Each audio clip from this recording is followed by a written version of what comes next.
Hello दोस्तों, स्वागत है आप सभी का आपके अपने चैनल गुरुमंत इंस्टीट्यूट पर। आज का ये वीडियो 12th कक्षा 12 केमिस्ट्री का है। केमिस्ट्री का आज हमारा लेसन 1 खत्म हो जाएगा। लेसन 1 की थ्योरी पूरी खत्म हो जाएगी, लास्ट टॉपिक रह गया है। एक क्वेश्चन किस तरीके से आता है मैं आपको दिखा दे रहा हूं, ये देखिएगा। क्वेश्चन इस तरीके से आएगा, यहाँ पर दिखाई दे रहा है, ये देखिए। ये आ चुका है पहले भी ये क्वेश्चन कि किसी विलयन के परासरण दाब की परिभाषा लिखिए। यह क्वेश्चन आएगा, परासरण दाब के नियमों का उल्लेख कीजिए। परासरण दाब क्या है, परासरण दाब के लिए व्यंजक प्राप्त कीजिए। कभी कभी परासरण दाब की सामान्य समीकरण, ठीक है, विलयन की सामान्य समीकरण बताओ, इस तरीके से क्वेश्चन आता है। तो चलिए देखिए, नोट्सों में मैंने पहले हम पढ़ते हैं, यहां से हमारा टॉपिक है आज का वान हाफ का तनु विलयन सिद्धांत। क्या है? एक तनु विलयन में विलेय के अणु वही कार्य करते हैं जो गैस में गैस के अणु। यही वान ठाप का तनु विलयन सिद्धांत कहलाता है। जैसे कि आपने पहले पढ़ा था कि ये गैस है, समझ लो इसमें कोई एक बंद बंद बर्तन में गैस रखी है, तो गैस के अणु लगातार आपस में गति करते रहते हैं, आपस में टकराते रहते हैं, विलयन की दीवार से टकराते रहते हैं, यानी कि गैस के अणु गैस में अनियमित रूप से गति करते रहते हैं और आपस में टकराते रहते हैं। ठीक उसी प्रकार से यदि कोई विलयन है और विलयन में क्या चीज मिलेगी, विलयन में दो चीज मिलती हैं, विलेय और विलायक। तो विलायक विलायक है, यानी विलेय के अणु भी विलयन में वही कार्य करते हैं जो गैस के अणु अनियमित गति करते हैं, ऐसे ही विलयन में विलेय के अणु भी अनियमित गति करते रहते हैं। ठीक है, इसी को हम वान हाफ का तनु विलयन सिद्धांत कहते हैं। अब इसमें कुछ नियम हैं, जैसे कि अ, परासरण परासरण दाब के कुछ नियम हैं। ऐसे नियम डाल दोगे, या तनु वान ठाप के तनु विलयन के सिद्धांत पर कुछ वान ठाप ने नियम दिए थे। जैसे गैस में गैसीय नियम होते हैं, उसी तरीके से इसने दिए। वॉयल वान ठाप नियम, स्थिर ताप पर किसी विलयन का परासरण दाब उसकी सांद्रता के अनुक्रमानुपाती होता है। स्थिर दाब पर, ये देखिएगा, मैं यहां पर आपको सिखा दूं। ये पहला नियम इन्होंने दिया था, देखिए चार नियम मैं यहां पर बताऊंगा आपको, तीन नियम।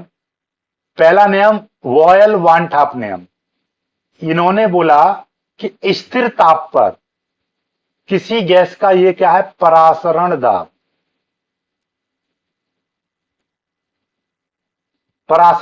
और ये क्या है, उसकी सांद्रता, विलयन की सांद्रता। परासरण दाब विलेय की सांद्रता के अनुक्रमानुपाती होता है ये, ठीक है। या सांद्रता जो होती है, हमेशा याद रखिएगा, जो सांद्रता जो होती है वो आयतन के व्युत्क्रमानुपाती होती है। यदि सांद्रता का मतलब क्या है, आप ऐसे समझ लो, उसका गाढ़ापन, ऐसे समझो, मैं नॉर्मली आपको सिखाऊं। यदि किसी चीज का आयतन ज्यादा होगा तो जो वो विलयन होगा वो कैसा होगा, पतला होगा। जैसे दूध है, दूध अभी कितना है, दूध मेरे पास 5 लीटर है, तो वो अभी कैसा होगा, पतला होगा।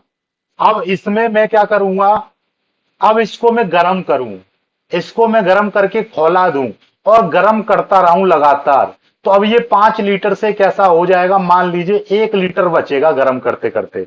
तो अब इसका ये कैसा हो जाएगा, गाढ़ा हो जाएगा। ठीक है, और इसको और गर्म करूंगा तो हो सकता है कि ये आधा लीटर ही बचे। तो अब ये क्या हो जाएगा, अब ये मावा बन जाएगा, यानी कि बहुत ज्यादा, अब ये समझ लीजिए ये ठोस की अवस्था में लगभग आ जाएगा, यानी बहुत गाढ़ा हो जाएगा, बहुत गाढ़ा हो जाएगा। इसका मतलब क्या है कि जैसे जैसे आयतन कम होता जा रहा है, 5 लीटर से 1 लीटर हुआ और आधा लीटर हुआ, तो मतलब जैसे जैसे आयतन कम हुआ तो इसकी सांद्रता और ज्यादा बढ़ गई, अर्थात और ज्यादा गाढ़ा हो गया। बात समझ में आ गई होगी। तो सांद्रता और जो आयतन है वो एक दूसरे के व्युत्क्रमानुपाती होता है। समझ में आ गई बात। तो इसीलिए हम इसको ऐसे भी बोल सकते हैं, इस नियम को, कि स्थिर ताप पर, यहां पर जरूर डालेंगे हम स्थिर ताप, स्थिर ताप पर किसी विलयन का जो परासरण दाब है उसके आयतन के व्युत्क्रमानुपाती होता है। ठीक है, ये नियम हो गया। इस चीज को यदि हम इस नियम को यहीं से पूरा करें तो P बराबर यहाँ पर एक नियतांक, इसको अनुक्रमानुपाती नियतांक बोलेंगे इस तरीके से, वैसे इसको हमको करना नहीं है। ठीक है, या हम इसको P बराबर यहाँ पे क्या आ जाएगा, K 1/V आ जाएगा, V इधर चला जाएगा, PV बराबर K क्या है आपका नियतांक, तो PV बराबर नियतांक आ जाएगा। ठीक है, ये ऐसे ही बोल सकते हैं। तो ये हो गया वॉयल वान टॉप नियम। स्थिर ताप पर किसी विलयन का परासरण दाब उसके सांद्रता के कैसा होता है, अनुक्रमानुपाती होता है। दूसरा नियम क्या है, चार्ल्स वाल्टॉप नियम। तो इसका क्या है, स्थिर सांद्रता पर, स्थिर सांद्रता पर किसी विलयन का परासरण दाब उसके परम ताप के अनुक्रमानुपाती होता है। समझ में आ गई बात। तो ये आपको देखो सारे नियमों की मैं परिभाषा दे दूंगा।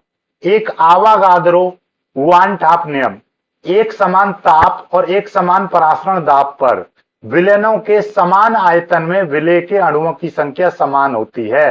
ये हो गया पी अनुक्रमानुपाती एन। मतलब इस नियम को ऐसा समझो कि मेरे पास एक विलयन ये है, कोई भी विलयन, एक विलयन ये है, मेरे पास एक विलयन है ए और एक विलयन है मेरे पास बी।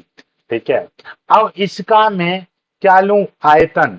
इसका आयतन, आयतन मान लीजिए 1 लीटर लिया, इसका भी आयतन मैंने 1 लीटर लिया।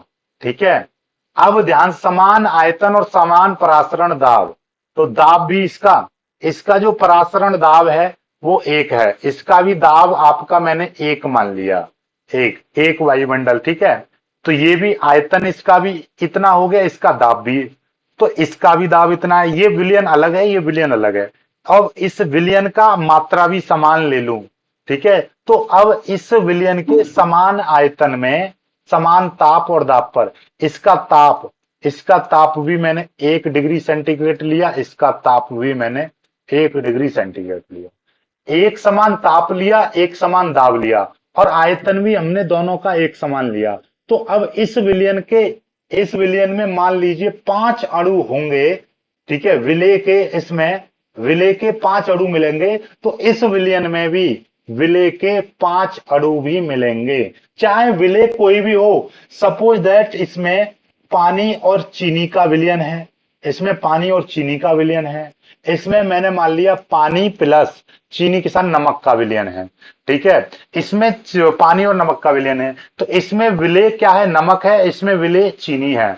तो इसका टेम्परेचर, इस विलयन का टेम्परेचर मैंने 1 डिग्री लिया, दाब 1 डिग्री लिया, और आयतन मैंने 1 लीटर लिया। तो इसमें चीनी के अणुओं की संख्या अर्थात विलय के अणुओं की संख्या 5 मिलेगी। तो इसमें भी 1 डिग्री सेंटीग्रेड ताप लूं और 1 एटीएम दाब लूं, यानी कि दाब भी समान लूं और आयतन भी समान लूं, तो इसमें भी विलय यानी नमक के अणु 5 ही मिलेंगे। मतलब समान दाब और समान ताप पर एक समान आयतन में विलय के अणुओं की संख्या भी समान होती है। तो P समानुपाती N। समझ में आ गई बात। ठीक है, अब विलयन की सामान्य समीकरण क्या होती है ये भी समझ लो। परिभाषा में आपको सभी दे दूंगा, चिंता मत करो। परिभाषा आपको मैं सारी परिभाषा एक जगह आपको मस्त दे दूंगा, अभी आपको समझाऊंगा, बात समझो, आगे देखिएगा। अब हमारे पास ये 2 नियम थे, एक वोयल का चाल, ये देखिएगा यहां पे मैं बता रहा हूं, ये देखिएगा वोयल वान टॉप नियम क्या था, P समानुपाती C, समीकरण 1। और एक था P या V कह दीजिए, या तो ये V वाला ले लो, ज्यादा बेटर रहेगा, V वाला ले लो या C वाला ले लो, दोनों से करके दिखाऊंगा। और एक हमने चार्ल्स वाला ले लिया, चार्ल्स वान टॉप नियम ले लिया, P समानुपाती चार्ल्स वाला क्या है T। अब इन दोनों समीकरणों को मैं मिला दूंगा तो P समानुपाती क्या हो जाएगा, ये 1/T था, तो क्या हो जाएगा T/V हो जाएगा। इस नियम को यदि मैं इसको यानी कि समानुपाती चिन्ह को मैं हटाऊंगा तो P यहाँ पे बराबर एक नियतांक आ जाएगा S। ये हो जाएगा टी और ये हो जाएगा वी, वी इधर आ जाएगा तो क्या हो जाएगा, पी वी बराबर एस टी, ये आ जाएगा। और इसमें यदि एन अणु है, ठीक है, एन अणु है तो क्या समीकरण बन जाएगी, पीवी बराबर एन एस टी। ये जिस तरीके से गैस में गैस के जैसे पीवी बराबर एक आर टी होता है गैसीय नियम में, या पीवी बराबर एन आर टी आपने गैसों के लिए पढ़ा था, तो आर का मान एक नियतांक होता है, ऐसे ही आर यहाँ पर एस का मान परासरण दाब के लिए यानी कि विलेय के अणुओं के लिए एस का मान 0.0821 होता है। समझ में आई बात, नहीं आई, इस तरीके से। अब यहां पर आपको समझ में नहीं आया तो मैं आपको यहां पर देखिएगा दोनों तीनों नियमों को बता दे रहा हूं। यदि आप कहोगे सर हम तो ये वाला नियम नहीं ले रहे हैं, हम तो दूसरा वाला, कि भैया बॉयल वाले में पी समानुपाती सी ले रहा हूं और चार्ल्स वाले में पी समानुपाती टी ले रहा हूं, इनको मिला दूं और एक आवागाद्रो वाला भी ले लूं, आवागाद्रो वाला भी ले लूं, ठीक है। चलो आवागाद्रो को मारो गोली यहीं पे लेना, पी समानुपाती क्या हो जाएगा, सी टी हो जाएगा। इस चिन्ह को हटाऊंगा तो एक नियतांक आ जाएगा और बराबर एस सी टी आ जाएगा, ठीक है। सी का मान एक तो ये हो गया, जहां पर एस क्या है, नियतांक है, और इसकी जो वैल्यू है 0.0821 होगी। इसका मात्रक भी बताऊंगा, इसका मात्रक अभी बताऊंगा आपको। अब सी का मान देखिएगा, मैंने आपको क्या बताई है कि भाई यहां पर बताया था कि देखिए सी का मान क्या होता है, 1/v होता है। तो सी की जगह पर मैं क्या रख दूंगा, यहां पर एस इंटू सी की जगह पर 1/v इंटू टी हो जाएगा, वी इधर आ जाएगा, पीवी बराबर एस टी आ जाएगा। और एन अणुओं के लिए पीवी बराबर एन एस टी, ये आ जाएगा आपका निकल कर।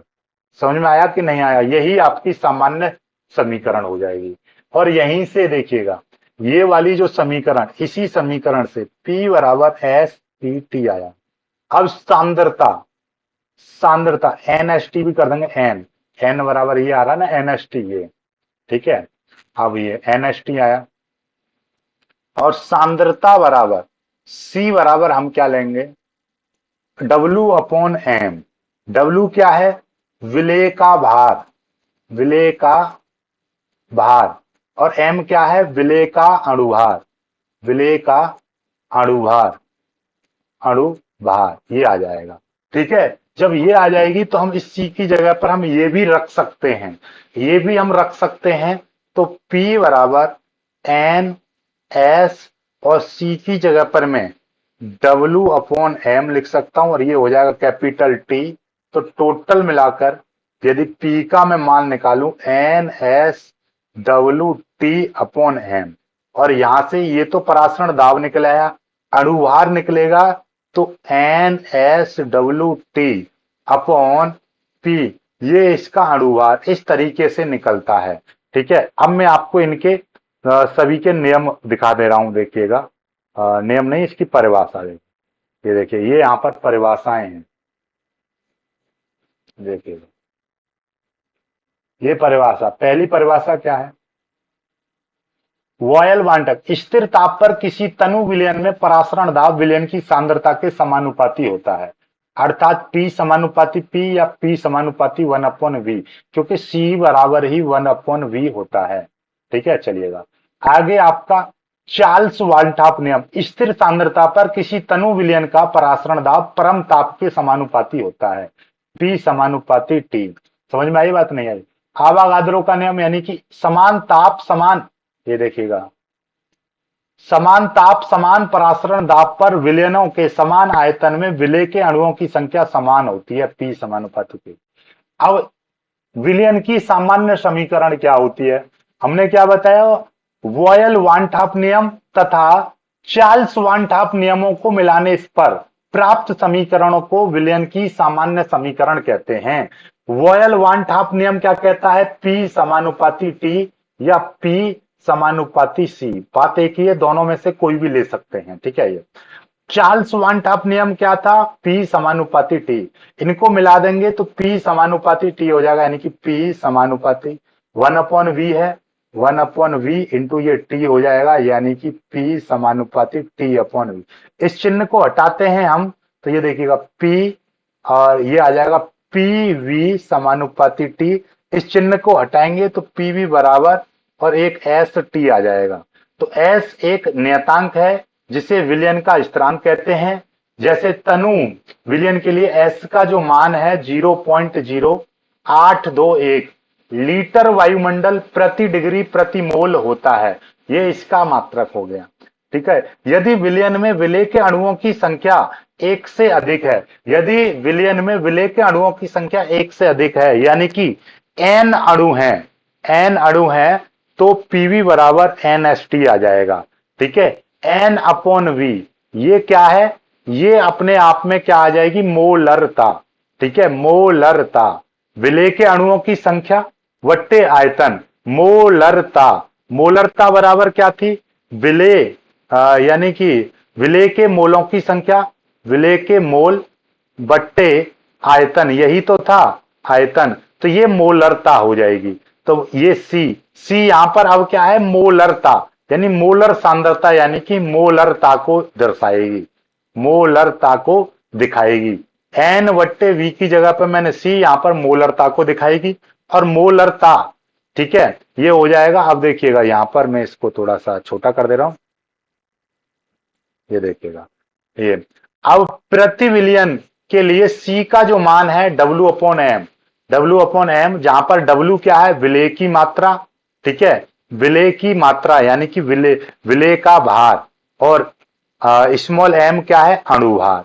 इसका क्या हो जाएगा, अणुभार हो जाएगा। तो P बराबर C की जगह पर क्या आ जाएगा, PV बराबर ये था तो M/W, M/W, क्योंकि देखिएगा C बराबर क्या है ये, और यहां पर क्या था, PV बराबर ST, यही था। V की जगह पर यहां पर V बराबर क्या हो जाएगा, M/W, M/W। जब C बराबर इतना है, क्योंकि C और V एक दूसरे के उल्टा होते हैं, तो ये आ जाएगा। तो M का मान, कुल मिलाकर M का मान इतना आ गया, WST/V, ये आ जाएगा। और P का मान यदि निकालेंगे, P का मान यदि यहां से निकालेंगे तो WST/M, ये आ गया। यही चीज तो मैंने यहां पर निकाली थी, देख लीजिए ये P का मान कितना, ये देख, N को भूल जाओ, यदि एक अणु है, एक अणु है, यहां पर N अणु है तो ये, और एक अणु है, एक अणु है, तो P बराबर SWT/M, SW, और M का मान, एक अणु है, एक अणु के लिए M बराबर SWT/P, SWT/P, क्या यही था, ये देख लो, WST या SWT/P और WST/M, बात तो वही आ रही है, ये दोनों नियम। यदि यहां से परासरण दाब, ये न्यूमेरिकल्स के लिए है, परासरण दाब पूछेगा तो ये फॉर्मूला, और अणुभार, अणुभार पूछेगा तो ये फॉर्मूला। तो ये वाला, ये चैप्टर केवल खत्म हो गया। अब इसके केवल न्यूमेरिकल्स कराने हैं। ठीक है, कल से मैं दूसरा चैप्टर की थ्योरी स्टार्ट करूंगा, न्यूमेरिकल्स एक साथ करा दूंगा। केमिस्ट्री में केवल 3 चैप्टर हैं जिनके न्यूमेरिकल्स मुझे कराने हैं, तो वो एक साथ करा दूंगा। ठीक है, चलिएगा, वीडियो को लाइक करके शेयर कीजिएगा, चैनल को सब्सक्राइब कर लीजिएगा।